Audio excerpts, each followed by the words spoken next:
Hi everyone, welcome to the first Drawing with Jake video. I'm here with my lovely friend Ilona. Hello. Who you might recognize from the first season of Canada's Drag Race.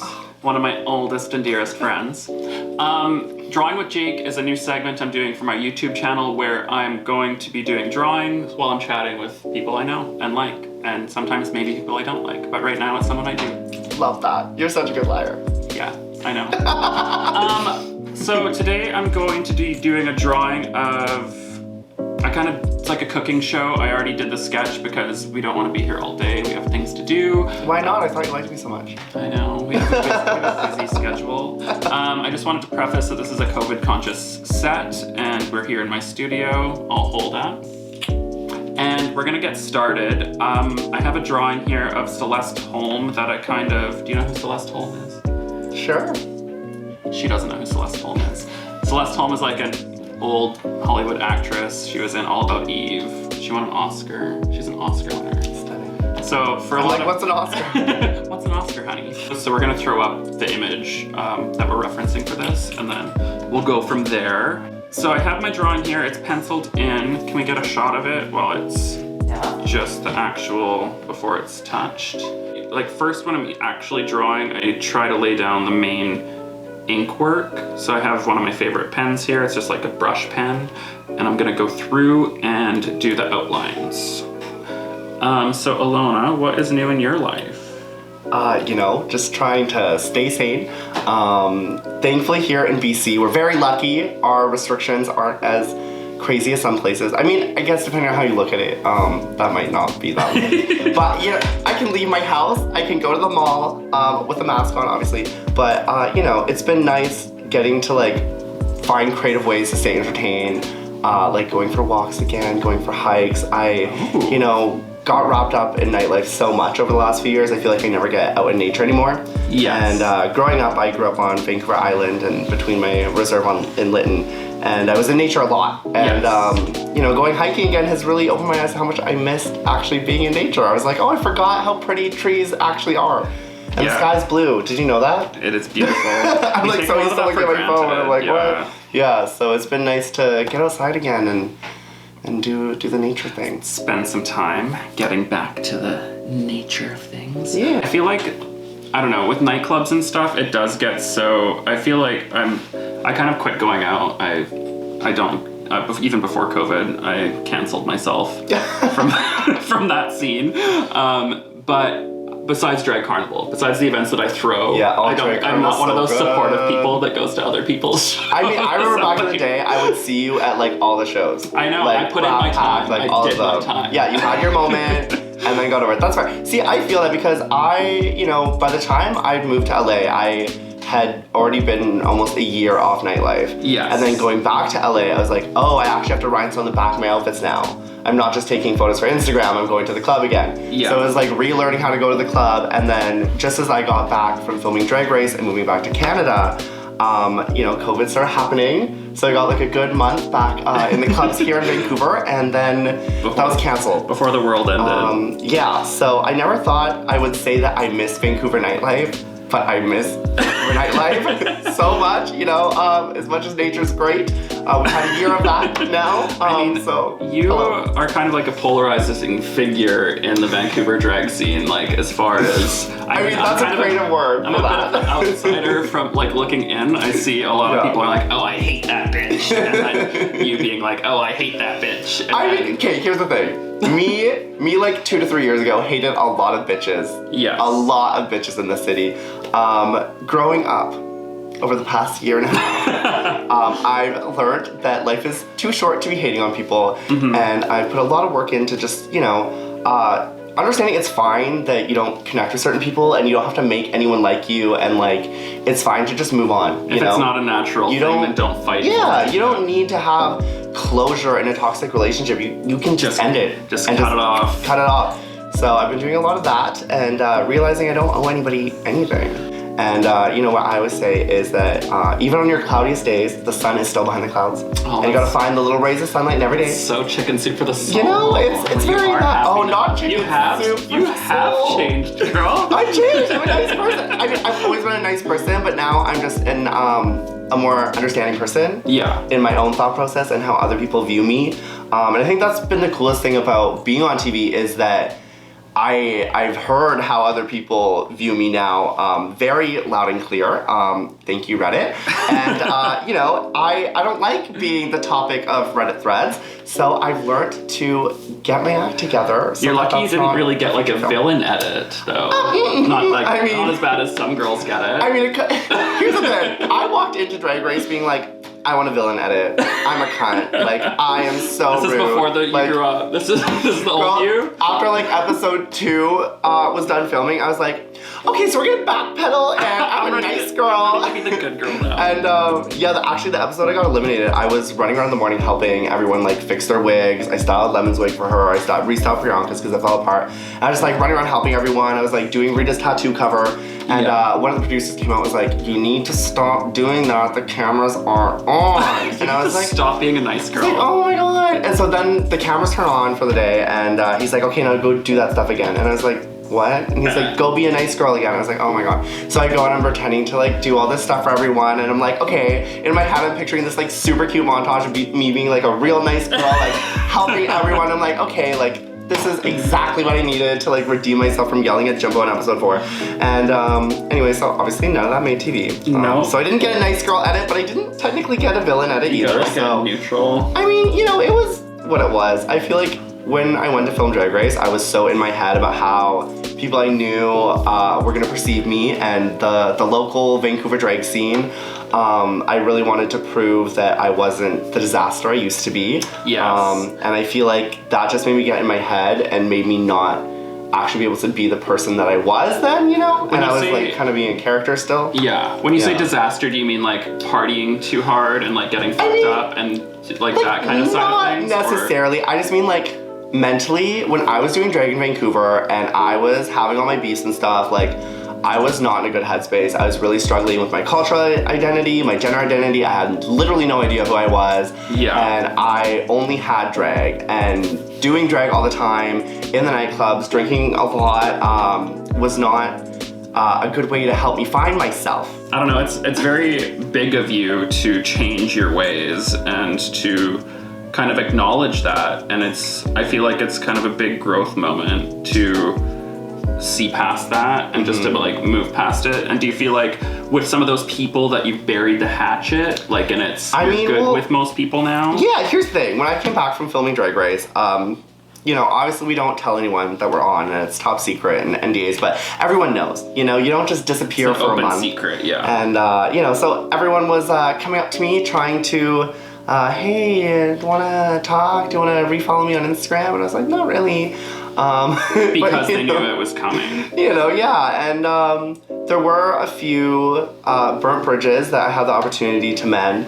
And I'm very thankful and appreciative that I got the chance to reconnect with some people. And that's another part of my learning process, is understanding that you can fix something with someone, but you don't have to include them in your life in the way that they were before. Yeah. And you can kind of just agree, like, hey, we both kind of were assholes. Maybe some people, probably me more than others, were being the asshole in this situation. Yeah. And just kind of burying the hatchet, and just life's too short. You know, in our Indigenous culture, a lot of our communities believe that after 1 year of a grudge or a fight or any anger, you just let it go and you move on. And that's something that I have really come to believe in and appreciate.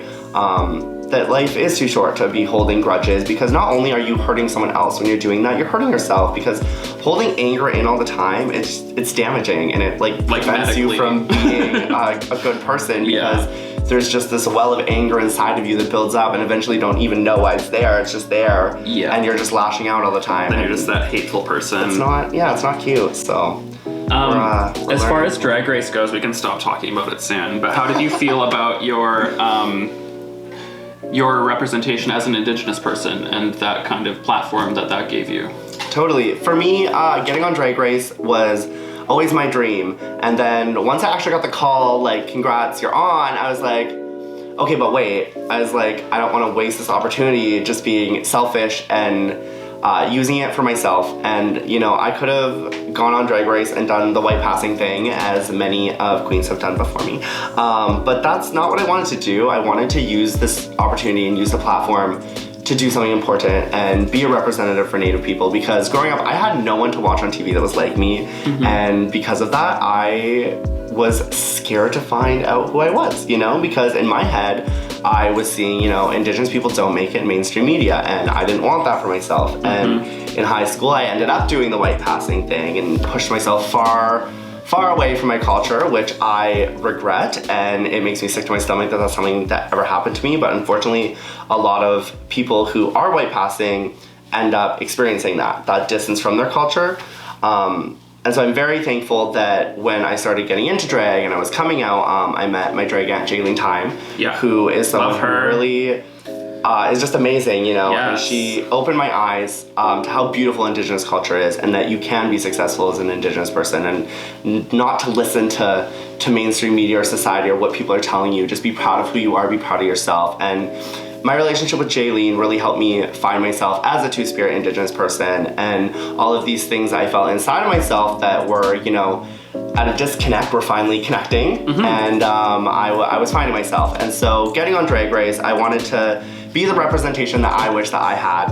I love that we're living in a world where people are being celebrated for embracing their cultures, and I'm very thankful that I was able to bring a spotlight to Indigenous people, queer Indigenous people on Canada's Drag Race, and bring up missing murdered Indigenous women, which is something that a lot of people don't talk about. And I wish I got more airtime to actually speak on the topic, but being able to do my runway presentation meant a lot to me. And it's been really nice just connecting with queer Indigenous two-spirit people across Canada and the world, honestly, since that runway.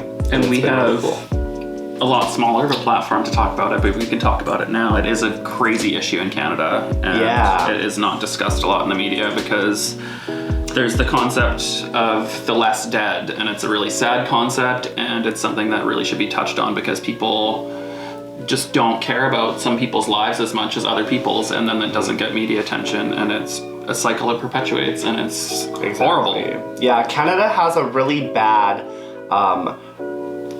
thing that they do where they like to ignore Indigenous history because they don't want to admit to the genocides and the terror that's happened in our own, you know, province, country? Whole country. And province. I'm doing so good here. Yeah, like Canada just doesn't want to admit to what they've done to Indigenous people, you know, they want to sweep it under the rug. Well, Canadians are obsessed with this idea of niceness. That we're nice, yeah, and it's not true, nothing bad has happened here. Yeah, it's not reality, and it sucks because there's so many of, a lot of like my family, a lot of people in my life were just kind of oblivious to that, and they just try to keep that veneer of being like a really nice and placid and easygoing, and that's not reality. That's not the history of Canada, ladies and gentlemen. Actually happened. Even just as simple as like when land acknowledgements started being a thing at the beginning of drag shows and things like that, when I started going out to them and that kind of being normalized in the nightclub scene here. I know it's different everywhere, but that's just a really nice small thing, and it is kind of, it's performative in a way, and I know that it is. Yeah. And it's kind of, it's nice because beyond it being performative, at least it gets people thinking. And it got me, that's one of the things that got me kind of thinking about it. So even if it seems performative and very surface level, but it does, that's what started to get me to think a little bit more critically about like that's the actual, a really good point. The space that I'm inhabiting, this physical room that I'm in is on unceded land. So when you think about it on a small scale like that, it actually does make a difference. So that's true, and I think at the end of the day, like any conversation about Indigenous rights is a good conversation to have. You know, just having that visibility, having that representation. I personally have a very big qualm with land acknowledgements. And it's kind of like what you said, they are kind of an empty gesture in the sense that if you actually care about the Indigenous land that you're on, and you're giving a land acknowledgement at the beginning of a show, maybe donate $1 off cover, you know, to local Indigenous charities, organizations, or even just people in your community. Put your money where your mouth is. Put your money where your mouth is, exactly. It's so true, because it's like, if you really care, don't just talk. It's like the old saying, actions speak louder than words. Or even just booking Indigenous people, like making sure that your bill is actually stacked with there's people. a lot of Indigenous performers in Vancouver. Yes. A lot, you know. Obviously my drag aunt, Jaylene Time. Bo Dip is an amazing performer. I am in love with everything they do. They have this beautiful way of bringing culture respectfully into their art, which is something that I have had a hard time with in the past, is just making sure that anytime I'm using cultural elements that it's respectful, and having conversations with people in my community to make sure it's respectful. Yeah, so I love what Bo does because they're very educated and they make very informed decisions. They did a season of Vancouver's Next Drag Superstar, I think. Did they compete in one season? Yeah, I believe so. I am not as in touch with Vancouver nightlife as I once was, so I kind of checked out of those. That was my my brilliant segue, Ilona. There you go. Let's take it. Let's go there really fast because the last few seasons of Vancouver's Next Drag Superstar I know nothing about, except for Queen Persian Kitty didn't win. But in the olden days, when you competed. In the olden days. We were young. Vintage. We were young and beautiful. Oh, I am still so young and so beautiful. I'm about to get up and walk out of here. How dare you? Yes, okay, so once upon a time, not long ago, I used to do Vancouver's Next Superstar, and I would always lose. And so this one year, I decided I was gonna win. And I was gonna put the effort in, and I was gonna do all the things that all the other girls did in the past. I was gonna campaign, I was gonna do a proper little photo shoot and everything. So yeah, I reached out to you. To me. To do a little piece of artwork of me for little buttons and stickers I was gonna give out to everyone to be like, vote Ilona. And I remember when I came to you with this idea, you were like, okay, sure, like, what do you want the hair to look like? What do you want? And I had no idea because at the time I had not figured out my brand. It's like, girl, it's supposed to look like you. Yeah, I was like, what do you dress like? I was like, just draw whatever. You know, I had no like hair that was very reminiscent of who I was. You know, nowadays I'm very known for wearing poodle wigs or anything really fluffy. And back then I was just like, here's this picture of me in a gray wig. It's great. Just, you know, live your life. So you started being very well known for your like eras. You have like your color stories that you get very passionate. I'm trying to be nice about it. Well, here's the thing. Passionately dedicated. It definitely consumes my life. You get it's obsessive. Is it like? Yeah. So having this very solid aesthetic was something I was always scared to actually. I've always known I wanted to commit to this, but I was always scared to do it because I knew like, as someone who struggles really badly with OCD, that it was gonna become obsessive compulsive, and it was gonna be something that was gonna be a journey. And even over this past year during Drag Race, I tried to break my 3x3 Instagram posting. The grid. Yeah, my grid. Yeah. And I tried to just post like one color at a time instead of like 9 at a time. And so I did it for a month, and then I had a full meltdown. Because I was like, that? Yes, I was like, I can't even look at my Instagram feed anymore. This is throwing me off. This is ugly. It used to be so beautiful. And I archived all of my photos from Drag Race. And I'm back to doing my 3x3 9 colored blocks. Yes. And it's so much better. I was like, why did I ever stray from this? Like it's harmonious. I was, you know, I was trying to do the 1-1-1 so that I could post more frequently, but I was like, you know what, I don't need to post frequently. I want to create a beautiful feed that is pleasing for me and other people to look at. It's so funny. Twitter's your happy place. Twitter's my happy place because I feel like I can be more authentic on it. And that's fair. Instagram is kind of, when you have a platform, you kind of do have to curate yourself a little bit more. Yeah. And service value. Yeah, you do have to kind of, like people, I lose followers when I post selfies on Instagram. Like people are like, I'm not here for that, sweetie. Like, no! So, I feel like, for me, Twitter is, as far as the social media goes, I don't have a TikTok. I don't have, TikTok's rough. I tried. It's so hard. Yeah, I'm not. Like, I looked at the interface, I was like, I can't do this. It's not for me. I have good ideas for TikToks, but I'm like, I don't know how to execute this. I don't know how to use this app. I don't have good ideas for anything. I mean, oh, hello. You are like one of the most successful artists going right now in our community. I feel like I'm not even in the community. I'm like locked up in my puppy teeth manor. I mean, listen, obviously pandemic, a lot of people feel like that, but no, you're definitely very prominent, and you gotta be kidding yourself if you think otherwise. I mean, I'm going to be leaving Vancouver eventually. You just moved into a new place. Right, I'm gonna be moving out of my place eventually. I bought an abandoned gas station. I saw that. On Twitter. On Twitter before I didn't tell deleted Twitter. Instagram people. They don't know. I'm getting red. Yeah, no, I saw that. That's exciting. That's so exciting. It's kind of like a long-term like exit plan for when the apocalypse comes. So I'm gonna. The apocalypse is here. We're living through it. I'm gonna learn how to can my own food and plant some dill. Oh my god, I love that. That's like a peaceful retirement plan. You know, you're just like I'm gonna retire at 35. Yeah. Step 1, quit nightlife. Step 2, you know, don't go out in the pandemic. Step 3, abandon gas station. Exactly. That's the natural plan. Okay, so I'm getting the hair is taking a little bit longer than it should, but I am. This is so stunning. I'm like, you are going really fast. What color makeup should we do on her? Listen. Wait, oh shit. Oh, what color makeup should we do on her? Love that. We love it. The one time I'm not there. Yeah, I think anything cute and pastel obviously is my preference. I love pastels too. Like a cute little. We could kind of match you. We could do blues and. Yeah, I feel like a cute powder blue moment would be like we could really do a cute. pink lip, a pinky purpley lip. Stunning. We love that. Let's do it. So I'm gonna take out some of the initial pencil lines, and then we'll start going from there. I hate when there's pencil lines, and then I start to add color, and the pencil makes it like grayed out. So it's not a good look. So that needs to go away. I'm so impressed that you do this all like traditionally on paper and it's not like all digital art. I know, I do a lot of stuff mind-blowing. digitally, but like for things like merch design, for stuff like yours, I do it digitally with an iPad because it's easier to make tweaks and stuff like that because it's like a back and forth. So it's like, I don't like that, then I can change it without having to do a whole new physical drawing.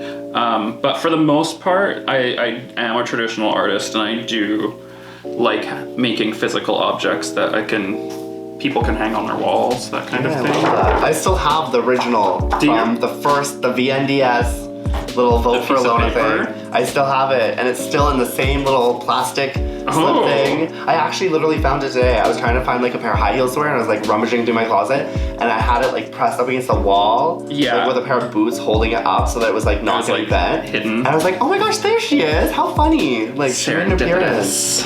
Yeah. So for the speech bubble for this, I was thinking I wanted to say, nice try, pig. I use that line very frequently myself. Oh, perfect. Yeah, we love that. You can tell it to your, I guess you don't have Twitter anymore. It's like you can tell it to the Twitter trolls. No, that's like me whenever I say my hourly rate is like $5.50 and they're like, what about $2.50? And then I'm like, nice try, pig. You know, it's very that. So how much I paid you to be here? If you can't pay, you can't have.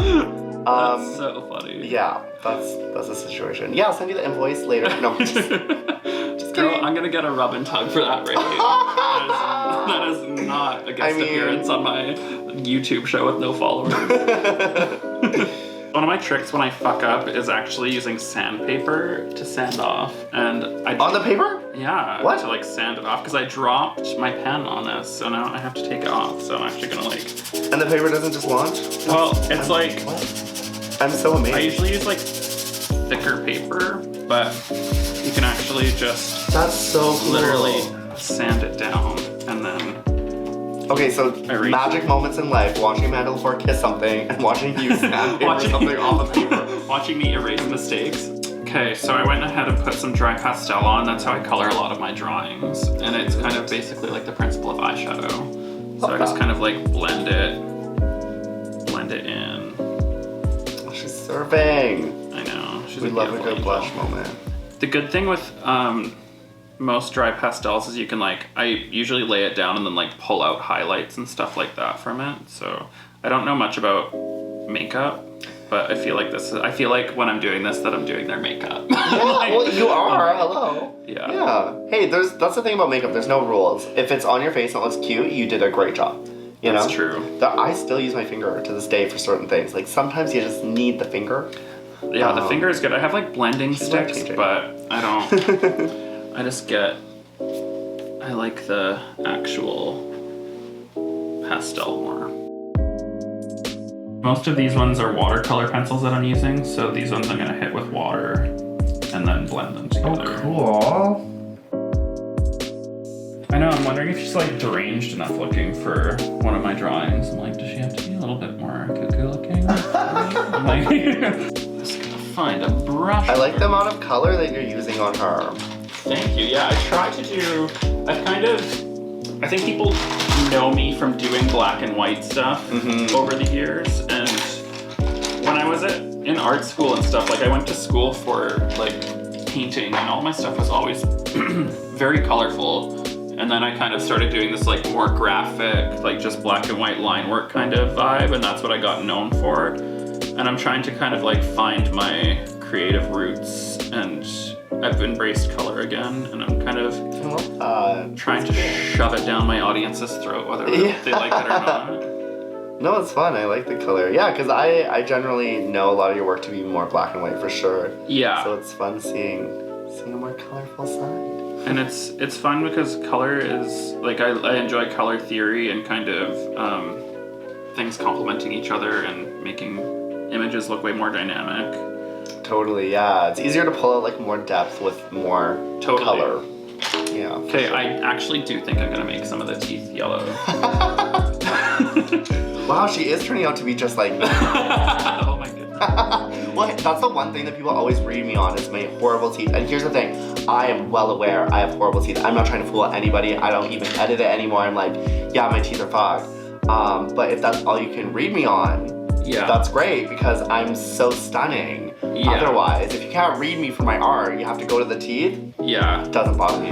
That's like so Oh my god, this literally looks exactly like my teeth. I'm screaming. I need a little detail pen here because I'm gonna draw my little sad face on her earring. Oh. I've noticed that there's still some pencil here. I kind of, when I'm drawing, I usually like jump all over and work on different things all the time, so. I do that too with makeup a lot. Like I never have like a set way I do my makeup. I just like do what feels right in the moment. Yeah, you know? Exactly. I'm like, oh, maybe today I'm doing my lips first, or if I'm drinking while I'm doing my makeup, maybe I'm doing my lips last.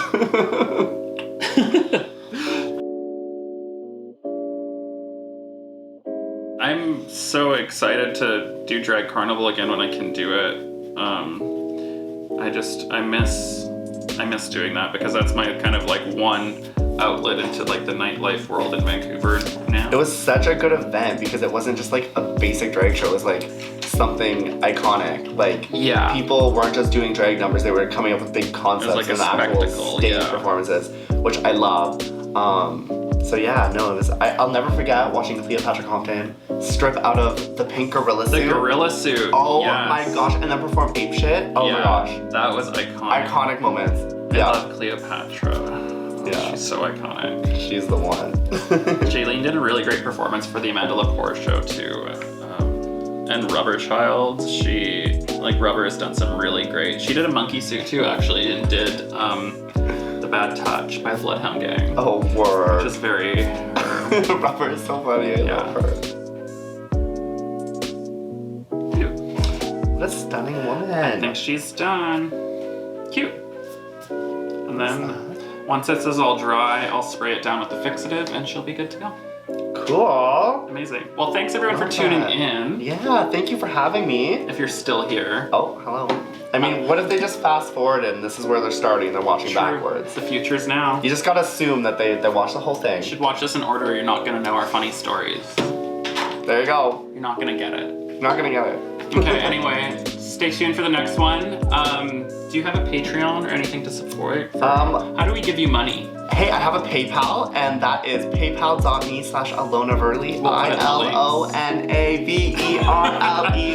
I will put it in the link. There we go. See, I don't know how YouTube works. I told you. I watched the odd YouTube video, but I'm not educated. I think I need to mention my Patreon. I have a postcard club and a print club, so you can join and get exclusive merchandise from me. I do giveaways. I mail people random sketches before I finish drawings, rare stuff that I don't usually give away. Usually it gets incinerated. But for Patreon people, I mail that to them, and you can support that. And link below? Link below. Click the link, like and subscribe. Okay, see you for the next one. Bye. Bye.